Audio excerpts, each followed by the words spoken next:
On se plonge dans une nouvelle BD à présent avec Jean-Claude Gerlache, le célèbre scénariste de BD Raoul Cauvin. Combien d'albums sortis au total Oui, il en vendus a vendu 60 millions. 60 millions. Oui, enfin, pas grand Tout va chose, quoi. bien, quoi. Ouais. Hein. Là, il vient de sortir Le Regard des autres. C'est le premier tome d'une nouvelle série intitulée Le Bâtard des étoiles. Mais qui est ce bâtard dessiné par Cœur Dridel? C'est pas vous, Thomas. Non. C'est une bonne nouvelle. Il s'appelle Donatien. C'est un petit garçon de 7 ans, pas comme les autres, avec de gros yeux globuleux. C'est pour ça que je me disais que c'était pas vous. Ah, parce que le bâtard, ce serait peut-être moi, c'est ça? Oh, non, non. Salut papa, si tu nous écoutes. Enchanté. Avec de gros yeux globuleux, disais-je, un doigt de moins à chaque main et pas de pouce, ce qui le gêne quand même beaucoup pour manger chinois avec des baguettes. Il parle une bonne dizaine de langues, dont le japonais et le javanais, et surtout, Thomas, il est le fruit de l'accouplement d'une terrienne et d'un extraterrestre. Ah, mais voilà. Voilà, vous avez tout compris. Et le jour où sa mère le présente à la télévision pour, dit-elle, que les gens évitent de le considérer comme un phénomène de cirque, eh bien les ennuis commencent. Vous l'aurez compris, il s'agit d'une parabole sur la différence, d'où le titre de ce premier tome, Le regard des autres. Alors ça paraît un petit peu sérieux comme ça, mais bon, il y a du Cauvin là-dessous, hein.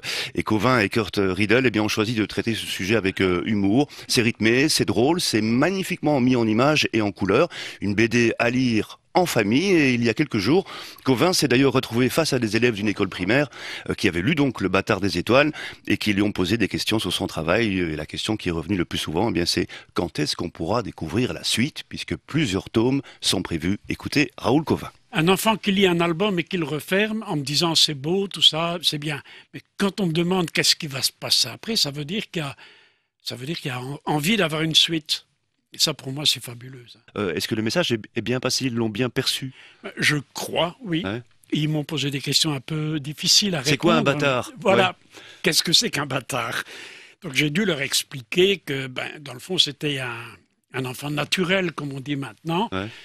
que pour moi, le vrai nom, à l'époque, c'était Bâtard et que je ne voulais pas le changer. Et heureusement, d'ailleurs, parce que cet album interpelle par son titre.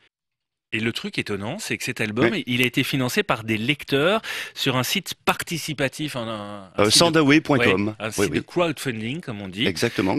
Oui, c'est aussi une maison d'édition. Oui, c'est d'ailleurs. ça. Ouais, Et ouais. c'est pas un peu surprenant pour Oui. un auteur aussi prolifique qui vend aussi bien ses albums hein. Oui, Thomas, c'est d'autant plus que le scénariste, on l'a dit, il a vendu quand même 60 millions C'est d'albums, ça, hein, ouais, ouais. c'est énorme. Il n'a plus rien à prouver, c'est une tête de gondole à lui tout seul, on Ouais, pourrait ouais. dire. Pourquoi il va chercher l'argent chez les gens, là? Écoutez, on va tout vous expliquer, mais c'est Ouais. vrai que quand on parle de Raoul Cauvin, on pense aux tuniques bleues, aux femmes Oui, en blanc, évidemment. l'agent 212, Pierre Tombal et Qu'on beaucoup offre d'autres. Tous les d'ailleurs, c'est matins, Fabrice effectivement. Collignon qui nous les offre tous les matins Voilà, cette semaine. il est gentil Fabrice. Ce sont des best-sellers de la BD, des locomotives pour les maisons d'édition classiques, hein, comme Dupuis, dont Cauvin a été le salarié pendant plus d'un demi-siècle. Et si Le Bâtard des étoiles a donc été financé et édité par Sandaway, une plateforme collaborative, eh bien c'est tout simplement parce que ni Dupuis, ni Lombard, ni Dergaud, ni les autres n'étaient intéressés par ce petit bonhomme, pas comme les autres. Ah, ils ont dit non parce que pour le moment, c'est vrai, il y a saturation dans les bandes dessinées. C'est vrai, il y en a beaucoup trop. Et bon, ils ont dit un petit martien, ça n'intéressera personne et tout ça, voilà quoi. Attention, il est moitié martien. Oui, mais il fallait qu'ils lisent. Or maintenant, le rédacteur en chef, les rédacteurs en chef, Ouais. regardent le thème simplement et ça plaît pas, c'est tout. Oui, ce qui est également surprenant, c'est qu'à 77 ans, Raoul Cauvin est toujours aussi prolifique. Ah oui, 77 ans. Ouais. C'est pas mal quand Bon, même. on est jeune encore à 77 Oui, ans aujourd'hui. en effet. Celui qui a notamment travaillé dans une usine de boules de billard, Ah oui. figurez-vous, ça ne s'invente pas. Marrant, ça. Avant de se lancer dans la BD, pourrait se la couler douce, je devrais même dire se la rouler douce du coup, lever le pied et le crayon, et puis pourquoi pas emmener sa femme Marie-Jeanne sur une île paradisiaque. Mais non, cet extraterrestre lui aussi de la BD continue d'alimenter les pages du magazine Spirou, les librairies, les dessinateurs, il s'éclate en fait à faire rire ses lecteurs, et parallèlement au Bâtard des étoiles, on le sait maintenant, il vient de sortir le 29e tome de l'agent 212 et le 38e de la série des femmes en blanc. Si on m'avait dit que je mourrais scénariste, je ne l'aurais jamais cru. Et j'ai eu cette chance de tomber dans un métier mais fabuleux. On peut créer, où on s'amuse, où les gens sont gentils. Je parle bien ceux qui nous lisent. Hein. Mais c'est fabuleux un métier pareil. Je ne m'imagine pas, moi, me lever le matin et rien avoir à faire. Moi, quand je me lève, j'ai rien sur mon bureau, j'ai des feuilles blanches. Et le fait de les noircir, je veux dire, le fait de jeter mes idées, c'est une autre vie, c'est fantastique, quoi. Ah non, si je devais ne plus rien faire, oui, je meurs.